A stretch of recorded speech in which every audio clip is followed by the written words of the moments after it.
Hello, this is Micah.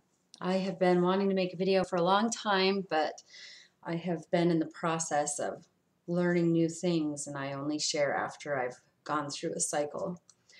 I'm currently also getting over bronchitis, so I'll make this as quick as I can, but I'm covering 3 different topics today, and I'll try to make them quick. I have a blog I will link below to delve deeper into the first topic. I'll just start right now, and that's the paradox of the polarities of love. And when you have a love addictive cycle, how you aren't just in love with the euphoric aspect of it, but you also fall in love with the shadows of it, the depths. Because you can't feel really great highs unless you know the really deep lows. And this is an awareness that came to me. And I talk more about it in the blog because I've been writing more. It's easier for me to express that way. But it came to me while meditating during the last dark new moon this October. And again, I've had bronchitis, so it's been difficult for me to communicate by talking. So I save it for when I'm at work. And because this is also my favorite time of year, even though I inevitably end up getting bronchitis for, whatever reason. I can tell you all the reasons, but I want to also honor the fact that it's the Day of the Dead, and delving into the shadows, I think, is very important in order to appreciate the light that we carry. If you don't know the darkness, then you can't appreciate the light. And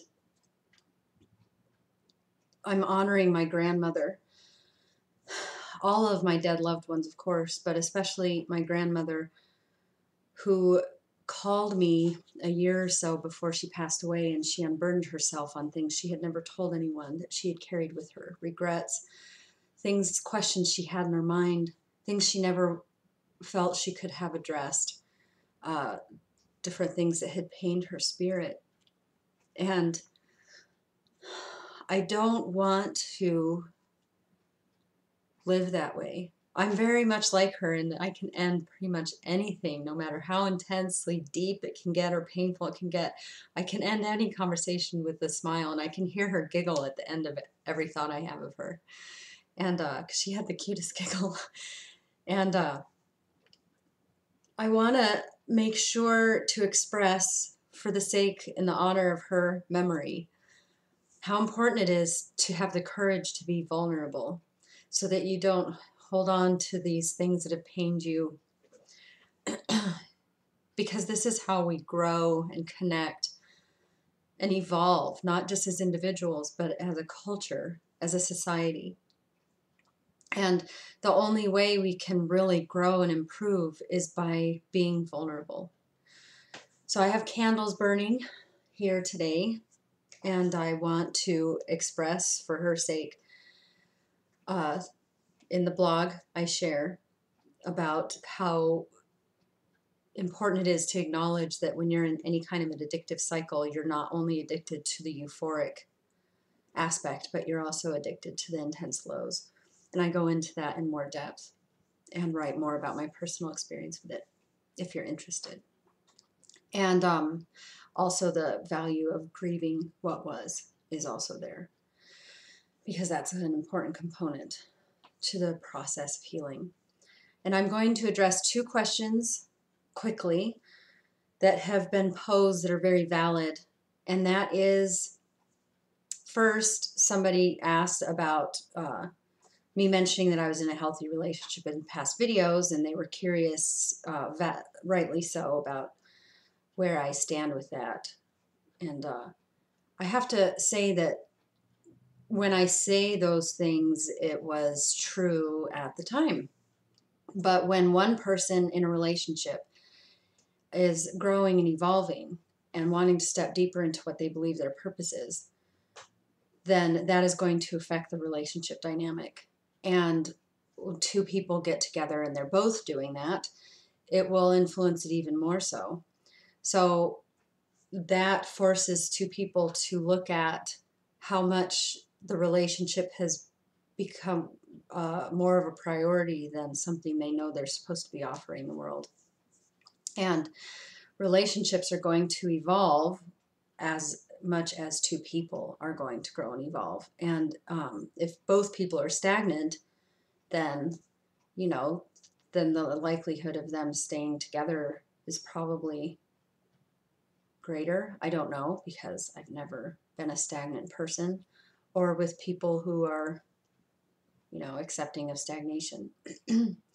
So I can only speculate, but I can tell you that from an addictive standpoint, if you are working on clearing out addictive patterns and you are with people who are in their own addictive patterns, whatever those may be, then the healthiest thing that will happen is for you to redefine what that relationship looks like. And one of the greatest gifts I've gotten, which will address the second question that I've gotten quite a bit, and that is, do I know of any resources of people that have had good relationships after having healing or processing love addictive tendencies? The quick answer is no. That's why I'm making these, because I want to help other people. But if you know of other sources, please put them in the comments of my videos to help other people and myself. But the fact that you're asking that question is going to bring me back to the other person asking the first question. And that is the greatest lesson I have learned, is that the fact that you have to ask that question means that you haven't embraced the relationships you've had. And I think that in order to truly break an addictive cycle, that is to embrace the gifts that are offered to you in the moment when another human being enters your life on an intimate level. And I don't just mean sexually, because when you can get people, you know, sex is a component of relationships that are romantically intimate, especially when they're committed ones, or if you both agree that you're healing something together, or whatever the case may be. But it's important to not fixate on this idea, because if you're asking the question about having future successful relationships, then that means you have an idea in your mind and you want somebody else to validate that that's possible. Well, guess what? I'm sure it is possible. But the fact that you're asking the question means you're still in the addictive cycle, and it's less possible.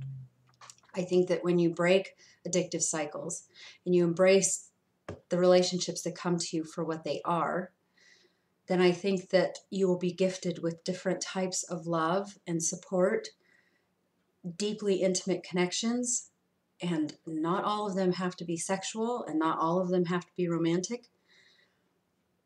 And exploring those helps you understand who you are, so that when the time is right and you're ready, then a person that wants to have a committed relationship with you and has also done the work, you're ready for that person.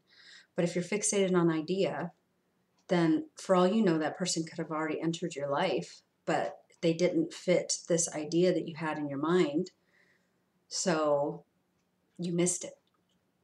So let go of the idea. Let go of an attachment to anything, an attachment to a person. If you fall in love with someone and you're in this euphoric state, let go of the attachment of forever. Let go of the attachment of completion. Know that you are already complete. Know that you will have loving relationships with people. Just know it, because you will. And let go of any attachment or expectation of what that means, how it's going to look, how it's going to feel. Because I can tell you right now that I have had the most amazing new feelings with people I've met that I never thought I'd experience in my life. And it's because I'm single and I'm open to that. And I feel more grounded, loved, cared for, supported on so many different levels. And I don't long for anything. And I think that's what's important. So when you're not feeling empty, I feel full, I feel fulfilled. So if something comes along, I'm going to embrace it for what it is. And I'm going to love it and treat it as temporary as anything is, because life is temporary. Everything is temporary. So I hope that helps answer those two questions. And please keep your loved ones that have passed in your thoughts today. And appreciate the sanctity and sacredness of this day, and think about what your loved ones who've passed, those closest to you, would maybe what their regrets were and what you can do to not have the same ones. So thank you so much, and click on my link below this video. Go to missmicah.com. Confessions is my blog section on there if you don't see a link. Thank you so much. That's msmicah.com.